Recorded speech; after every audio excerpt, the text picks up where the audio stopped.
Хайырлы кич, хөрмәтле телевизор караучылар. Мөслим телевидениесе үзенең тапшыруларын башлый. Яңалыклар чыгарылышы белән студияда мин Лилия Шәймиева.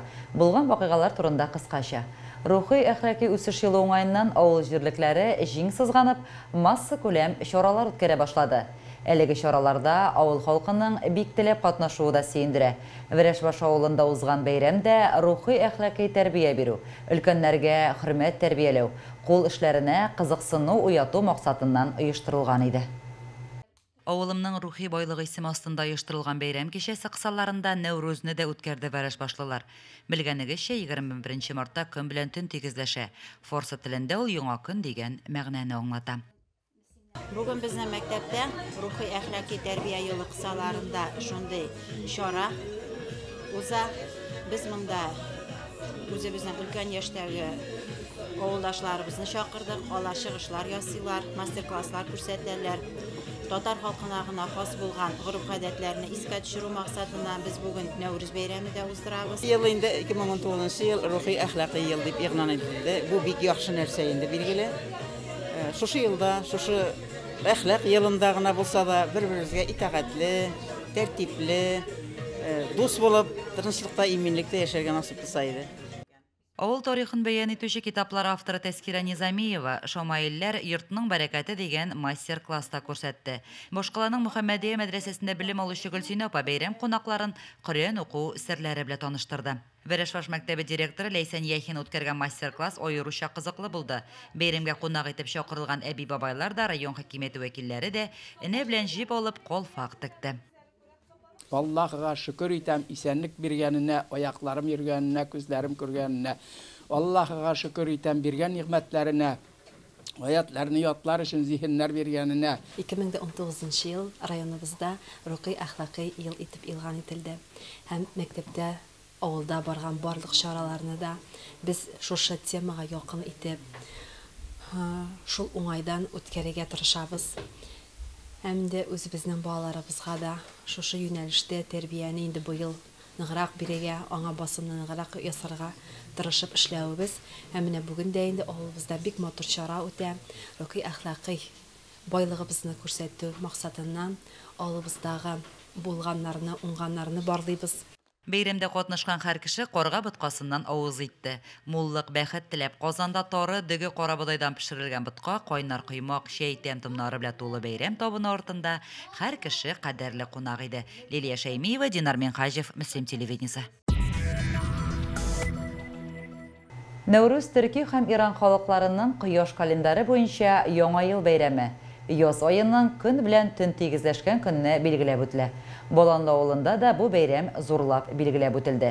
Бәйрәмдә ул халкы бик аз катнашса да, мәктәп укучылары һәм укытучылары Нәүрүзне үз югарылыгында үткәрделәр. Җырлар да җырланды, тәмле итеп боткасы да пешерелде. Тулырак Римма Авзалова репортажында.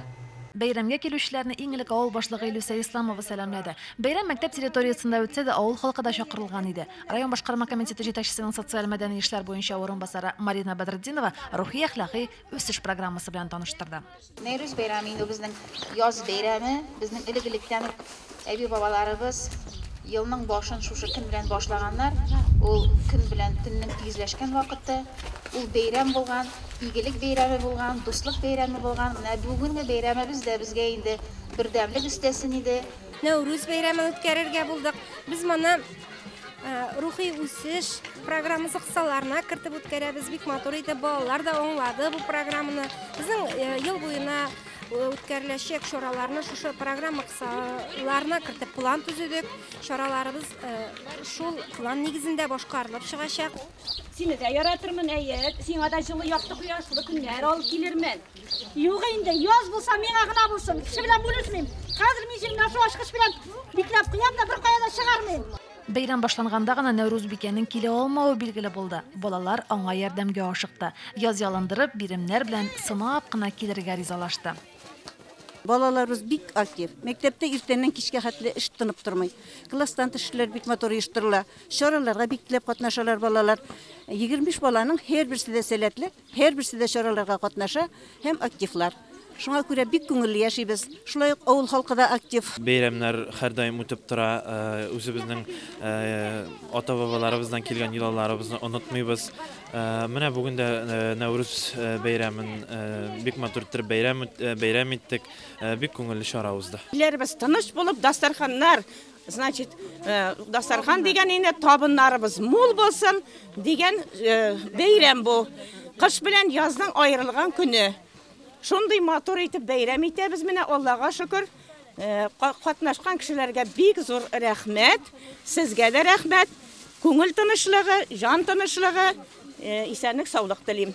Бәйрәмдә төрле бәйгеләр, уен-көлке, җыр биюләр дә күп булды. Уйнап көлеп кенә калмадылар, тәмле бутка белән дә сыйланып, җиләкле чәйдән дә авыз иттеләр. Бәйрәмгә килүчеләр үзләре дә күчтәнәчләр белән килгән иде. Римма Авзалова, Динар Минхаҗев, Мөслим телевидениесе. Яшәешебез дә, тормышыбыз да һава торышына бәйле. Кояшлы көнне гел елмаясы килеп торса, җилле, яңгырлы көнне күңелгә борчу тула. Мөслимләргә һава торышы ничек тәэсир итә? Һава торышы турындагы мәгълүматны алар кайдан алалар икән? Сораштыру шулар хакында. Тышка чыгар алдыннан урамга күз салмаган бер генә кеше дә юктыр ул. Берәүләр тыштагы термометр баганасын җентекләп караса, икенчеләр радио, телевизор кабыза. Мөслимлеләр тыштагы һава торышы турында кайдан мәгълүмат алалар соң? Иртән туры белән телевизорны ачам, телевизордан тыңлыйм һава торышын. Тәрәзәдә термометр бар, аңа карыйм. Ашыгып чыкмыйм бит, агытларга да чыгып китәм. Чыгасы булса инде. Киемнәр әзер, яшемдә чыгып китәсем. Мин һәр көнне иртән торгач та иң беренче булып тәрәзәгә карыйм. Аннан соң ишек алдына чыгып, погоданың нинди икәнен карап, эшкә китәм дирс. Олдагы отнага һава торышын интернет челтәрләреннән карап беләм. Мин һава торышын карыйм, интернет буенча температураны термометрдан әни карый да, мине җылы иттереп киендерә сакын булса. Тышка чыккач термометрдан карыйм. Һава торышын. Суык икән, бүген суык икән дим. Суык түгел икән. Аннан соң радионы тыңлыйм. Парадларның туры килмәгән чаклары да бар инде. Ну, асаннан туры килә дип әйтергә кирәк инде. Термометрга да карамыйм, собственно, организмым бөтенесен әйтеп бирә. Кем бозыласы булса, тәнем сызлый башлый, улы кешегә шул кирәктер. Яшьләр каян беләдер белмим. Һәм дә радио бар, телевизор бар, гел әйтеп торалар. Мөслимне дә тәрәзәдән карасаң, яңгыр жауса, значит, әйбәт, кем була? Кар жауса, начар, кем була? Һава торышы белән мин телефон, интернет аша беләм. Телефоннан һава торышы инде һәр вакытта интернеттагыча булмый. Төрле чакны төрле, кайбер чакны яңгыр дисәң, кояш чыгарга мөмкин. Күп үзебезнең сайттан да карыйбыз һава торышын. Кояш булган көнне без әлбәттә җылырак киенәбез. Яңгыр дисәләр инде біз зонтигыбызны эләктереп чыгып китәргә мөмкин. Һава торышы информациясе бик кирәкле әйбер. Кич ятканда кояш баешына карасаң, кояш баешында булут булмаса көн аяз була. Нитә инде җилләр ниләр булса уже сиздерә башлый инде, безнең тәннәр сызлый башлый инде, ул кешенең аяклар сызлый башлый, шуннан беләбез инде. Менә аннан этләр аунаса яңгыр була инде. Яңгыр буран булса эт ауный. Кушылар тәбәдә күчсәләр, яңгыр ява, кар ява. Югары чыгсалар көн аяз була. Берәр сүзләр бар иде ләкин. Бу кадәр кычкырса, келер шулар ишетеп калган сүзләр бар иде. Метеорологлар башкарган эш бик мөһим. Чөнки көндәлек тормышыбызны аларның фаразларыннан, кисәтүләреннән башка алып бару бик авыр булыр иде. Халык ышанычлары да еллар дәвамында сынала. Һәркемнең тормышы, яшәеше дә шулар нигезендә формалаша. Лилия Шәймиева, Динар Минхаҗев, Мөслим телевидениесе. Иске Өреш мәктәбе узган атнада үзенең 100 еллык юбилеен билгеләп үтте. Бәйрәм чарасында безнең иҗат төркеме дә катнашты. Тулырак Мөнирә Арсланова репортажында. 100 еллык тарихында 5 урын алыштырган башлангыч мәктәп, 10 елдан артык инде барлык уңайлыклары булган заманча җиһазланган бинада эшли. 20 ел элек без мәктәбебезнең 80 еллыгын үткәргән идек. Һәм инде 20 ел үткәннән соң 100 еллык җыелышып 100 еллыгында билгеләп үтәргә булдык. Бу бәйрәмгә без үзебезнең авылдашларыбызны һәм чите яшәгән шушы башлангыч мәктәпне тәмамлап чыккан укучыларыбызны кунакка чакырдык. Район башлыгы урынбасары Озат Ахмаджанов тантанага җыелучыларны тәбрикләде. Мәктәпкә район башлыгының рәхмәт хатын тапшырды. Мәгариф идарәсе җитәкчесе Рафаэль Демидов министрлыкның сертификатын һәм ветераннар Суфия Гыймранова белән Рәмзия Хафизовага мактау грамотасы тапшырды. Истәлектәр белән уртаклашучылар да мәктәпкә үз бүләкләрен, укытучыларга чәчәк бәйләмнәре бирделәр. Сәхнәдән авыл укытучылары хөрмәтенә күңел турыннан чыккан сүзләр, матур җырлар яңгырады. Бу көнне күптән күрешмәгән сыйныфташлар очрашты, һәркем күңеле белән балачагына кайтты. Иске вәрешләр чараны оештыручыларга рәхмәтләрен җиткерде. Мөнира Арсланова, Динар Минхаҗев, Мөслим телевидениесе. Җиде буын, буыннар бәйләнеше шәҗәрә. Бу сүзләр тирән мәгънәгә ия. Гади генә әйткәндә, шәҗәрә ул нәсел орунның кемнән башланып, ничек тармакланып китүен күрсәткән кулъязма истәлеге. Онда ата-бабалар исемлеге, нәсел тарихына бәйле вакыйгалар теркәлә. Иске Карамалы авылында узган бәйрәмдә Күбәк мәктәбенең 6-нчы сыйныф укучылары шәҗәрәләр конкурсында катнашып, туганлык җепләре белән кунакларны да таныштырды. Ислам динендә нәсел нәсәпләрне белү, туганлык җепләрен саклауга аеруча зур игътибар бирелә. Әдәм баласына үзенең җиде буын бабасын белү фарыз дигән борынгылар. Мин бу шәҗәрә дигән әйбер белән 5-нче, 6-нчы сыйныфтан бирле шөгыльләнәм. Бабамнан язып калдырдым мин. Аның әтисе кем, аның бабасы кем, аларның исемнәрен. Һәм шушы яшемә хәтле минем үземнең туганнарымны табып бетерә алганым юк. Шәҗәрәмне төзим әле. Бирук миннән калмасын. Чырдашларның исе китмәс. Оныкларын алласын. Әби бабаларыбызның, әти әниләребезнең ничек яшәгәннәрен өйрәнү дип уйлыйм. Һәм инде без үзебезнең белгән әби бабаларыбызны, әти әниләребезне балаларга ничек яшәгәннәрен, ничек тормыш алып барганнарын һәр үзебезчә һәр вакытта аңлатабыз. Электән үк шәҗәрәләр төзү матур бер гадәт саналган. Шөкер, соңгы елларда да әлеге күркәм гадәт торгызыла башлады. Иске Карамалы авылында узган чара да нәкъ менә шуны ишарәли. Мин шәҗәрәләр ясарга яратам. Берничә варианты бар. Шәҗәрәләрне ясау бик кирәк, җиде буынны истә калдыру да бик кирәк. Шәҗәрәне ясадым, менә хәзер генә үземнең әти яклапта, әни яклапта шәҗәрәләребез бар, Аллага шөкер. Хәзер үземнең 4-нче буын булып шәҗәрәдә катнашырга килдем.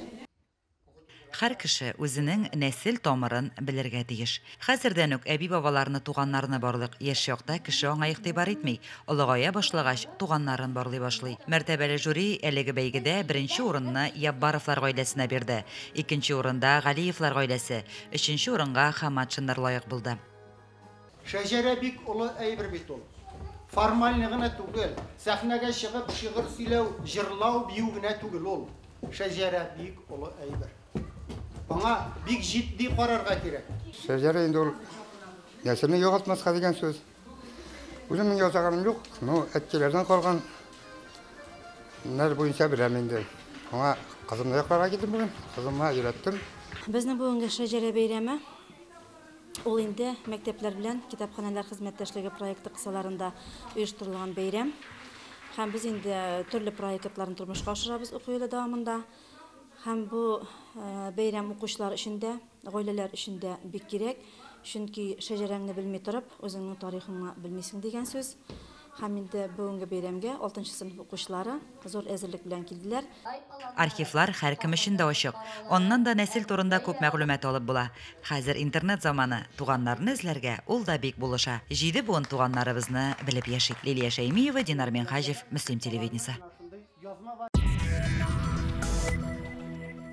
25-27 март көннәрендә районыбызга кор десанты бөтен Россия патриотик акциясында катнашучы Россия студентлар отряды вәкилләре килде. Алар Мәтрәй, Вәрәшбаш һәм Мәлләтамак авыл җирлекләрендә булдылар. Безнең иҗат төркеме дә кунаклар белән очрашып кайтты. Кор десанты Россия студентлар отряды ирекле яшьләр акциясы булып исәпләнә. Әлеге акциянең максаты халык арасында мәгърифәт эшчәнлеген алып бару, яшьләрне тәрбияләү һәм үстерү, сәламәт яшәү рәвеше кыйммәтләрен формалаштыру. Это всероссийская акция «Снежный десант». Проходит более чем в 40 регионах нашей страны. Студенты формируются в студенческие отряды, едут, помогают, ведут профилактическую работу со студентами, со школьниками. Приходим в школы, занимаемся с детьми, профориентационную работу проводим спортивные игры, мероприятия. Районыбызга килгән студентлар отряды вәкилләре дә авыл халкы белән очрашты, ялгыз өлкәннәргә ярдәм итте, балалар өчен мастер-класслар үткәрде. Мондай акциялар һәм очрашулар ике як өчен авыл халкы һәм студентлар өчен дә бик нәтиҗәле булды. Минем уйлавым буенча инде бу движение кирәктер дип уйлыйм. Белүгез буенча инде авыл җирлегендә яшьләр әз хәзерге көндә менә инде килеп ярдәмгә мохтаҗ кешеләргә бөтен авылга күләм ярдәм күрсәтү бик уңайлы тәэсир итә инде кешеләргә. Әле менә әйтеп киткәнчә торба башларын ачып, балалар белән мастер-класслар үткәреп, Шишмәдә субботник үткәреп, чыккан карасыннан чыккан чүпләрне җыеп, чисталыкка багышланган акциялар нык кирәктер дип уйлыйм инде ул. Әлеге акция алга таба да дәвам итәчәк. Киләчәктә студентларыбыз башка авыл җирлекләрендә булып, чисталык 2 айлыгында биек җиңү көнендә узачак чараларда катнашырга да теләк белдерделәр. Димәк, бу елда Кар десанты Россия студентлар отряды вәкилләре районыбызда узачак төзекләндерү, яшелләндерү эшләренең иң актив катнашучылары булачагына тулы ышаныч бар. Фәридә Гантинова, Динар Минхажев, Мөслим телевидениесе. Мизгил яшьләр үзәгендә эшче яшьләр арасында Мөслим дахилары исемле интеллектуаль уен бәйгеләре башланып китте. Беренче турда оешмалар командалары катнашты, икенче турда авыл җирлекләре командалары көч сынашты. Уен барышын безнең коллегаларыбыз да күзәтте. Мөслим дахилары интеллектуаль уенының икенче турында Михайловка, Русшуган, Яңавысы һәм Мәтрәй авыл җирлекләре командалары катнашты. Мәтрәй авыл җирлегеннән быел 2 команда чыгыш ясаячак. Бу көнне бәйгедә әлеге уен тарихында беренче тапкыр Мәтрәй авыл җирлегенә керүче Ольгин авылы яшьләре катнашты. Мөслим дахилары 2019 интеллектуаль уены безнең 15 март көнне беренче туры башланып китте. Бу уен безнең 3 турдан була, 4-нче сананың финал. Бүген инде 22 март көнне безнең 2-нче тур, анда безнең 4 команда катнаша. Уен барышында командалар 5 төрдәге сорау уенда катнаштылар. Конверт сорау, капитаннар ярышы, видео сорау, кара тартма, караоке җырлау кебек сынауларда һәр команда үз осталыгын, җитезлеген күрсәтте. Решили поучаствовать в игре «Муслимовские знатоки». Приехали сюда, себя показать, людей посмотреть, проверить свои знания, постараться победить. В нашей команде я желаю победить. Мы, которые участвуют в этой командах, я хочу, как от числа болельщиков, пожелать удачи и всего самого наилучшего. Безнең усы командасы бу уенда елда катнашып килә инде, шуңа күрә без йөзгә кызыллык китермәйек дип, тагы бер матур гына уенда катнашып китербез дип шанып, үзебезгә үзебез шанып төштек инде бүген. Һәм бөтен барлык уенчыларга да, безнең соперникларга да инде бүген уңышлар теләйбез, күңелле уен үтсен. Гомуми нәтиҗәләр буенча Михайловка авыл җирлеге 2-нче турның җиңүчесе булып танылды. Беренче урынны яулаган команда 5 апрель көнне финал уенында катнашачак. Барлык катнашкан командаларга мизгил яшьләр үзәгенең грамоталары һәм истәлекле бүләкләре тапшырылды. Уенның алдагы туры 29 март көнне узачак. Бу көн уенда авыл җирлекләре һәм оешмалар командалары чыгыш ясаячак. Фәридә Гантинова, Динар Минхажев, Мөслим телевидениесе. Мөслимлеләр бер генә бәйгедә дә сынатмый, аеруча спорт ярышларында өлгерлек күрсәтә райондашларыбыз. Әлмәт шәһәрендә узган ярышта искәрмә булмады. Мөслимлеләр беренче өчлеккә керде. Тулырак алдагы сюжетыбызда. 24 март көнне Әлмәт шәһәрендә урнашкан юбилейный спорт сарайында 2003-2004 елгы яшүсмерләр клублары арасында хоккей буенча Татнефть кубогына финал ярышлары үтте. 18 ел рәттән дәвам иткән ярышта бу сезонда җиңү өчен 60 команда көч сынашып, барлыгы 900-гә якын яшь хоккейчы җәлеп ителде.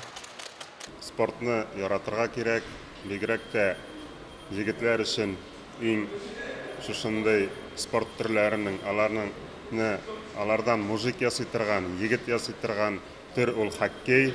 Хоккей белән 6 ел шөгыльләнәм. Без теге елны шушы финалга чыккан идек инде. Быел тагын шуны кабатладык. Мөслимдә иң беренче бу ничә ел уйнаган малайлардан беренчесе без булдык. Müslümнең яшьлек хоккей командасы Татнефть җәмгыяте үткәргән хоккей уеннарында 2нче ел рәттән көмеш медаль иясе булды. 60 команда арасыннан 2нче урынны яулады. Бүгенге җиңү ул мәгънәле җиңү. Чөнки ничә айлар буена киеренке көрәштә үзләре кебек көчле командаларны җиңеп, алар белән шын мәгънәсендә булган көчне, физик ныклыкны, уен алымнарын файдаланып, бу җиңү беренче урын булмаса да ул икенче тапкыр икенче урын булуы белән кыйммәт. Ринас Хәсәнов иң яхшы уенчы булып танылды. Егетләрнең тренерлары Илгиз Сафеев һәм Раил Шакирянов.